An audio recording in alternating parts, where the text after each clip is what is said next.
dumating dito na dalawang load na buhangin.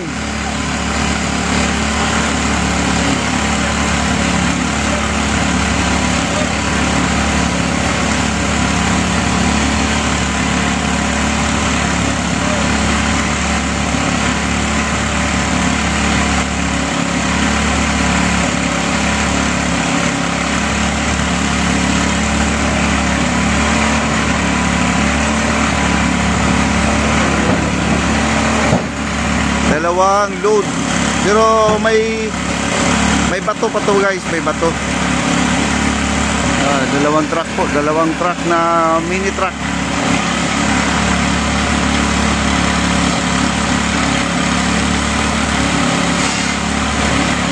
At nakahalo po sila guys dito.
Lapit na rin matapos. O, ayan o.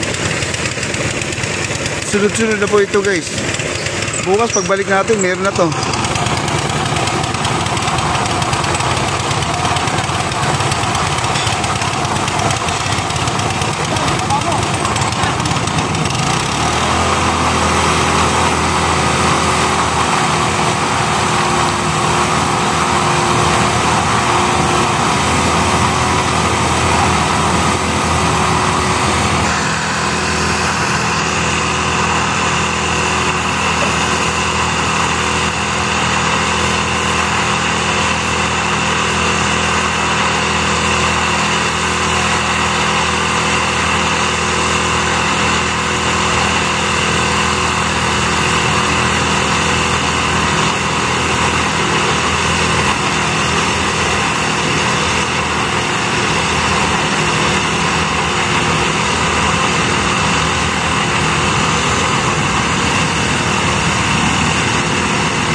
Kailan mausok lang guys, mausok lang ito. At medyo matatapos na rin to guys bukas.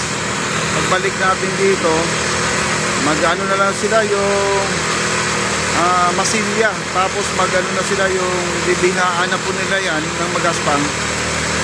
Pahira nila yung parang epoxy, no? Sa ibabaw para siyang makinis sa tingnan. Kabila natin. Ayan.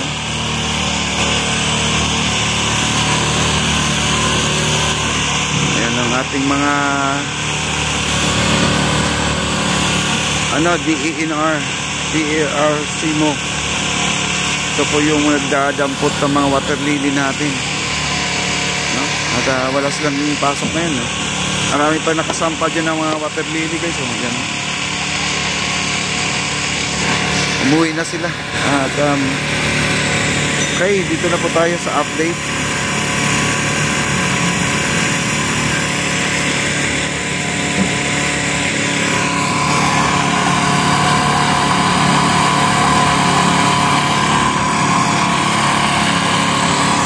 Yan, dito po.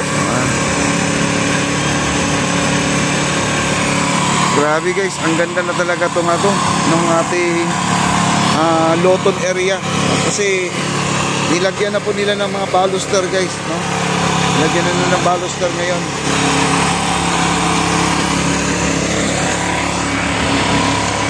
Ayun. Tulay natin. Ayan. Pag dumaan si President Bongbong Marcos ito, guys, kita niya itong tulay ito. Maganda talaga pag ito ay natapos, guys, kasi napakaganda talaga to. May escalator pala to, guys. Escalator. Tapos yung gitna dito may pabilog. Tapos may bubong, no, ang ibabaw nito. Kaya napakaganda po talaga ito, guys.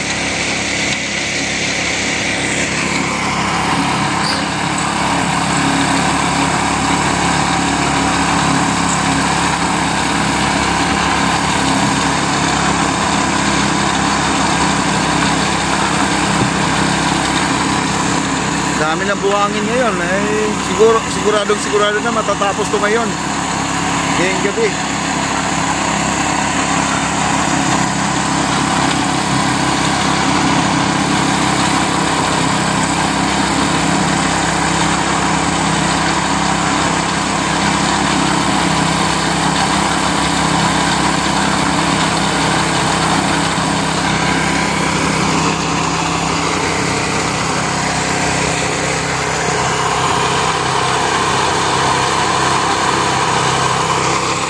Waiting na po sila dito, yung magano ng bumis, guys.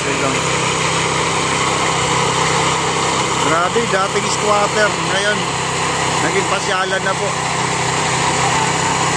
Talagang wala pong imposible, talagang pong gagawin yung project. Talagang gaganda talaga ang ating lugar. Basta gagawin na po talaga ang project.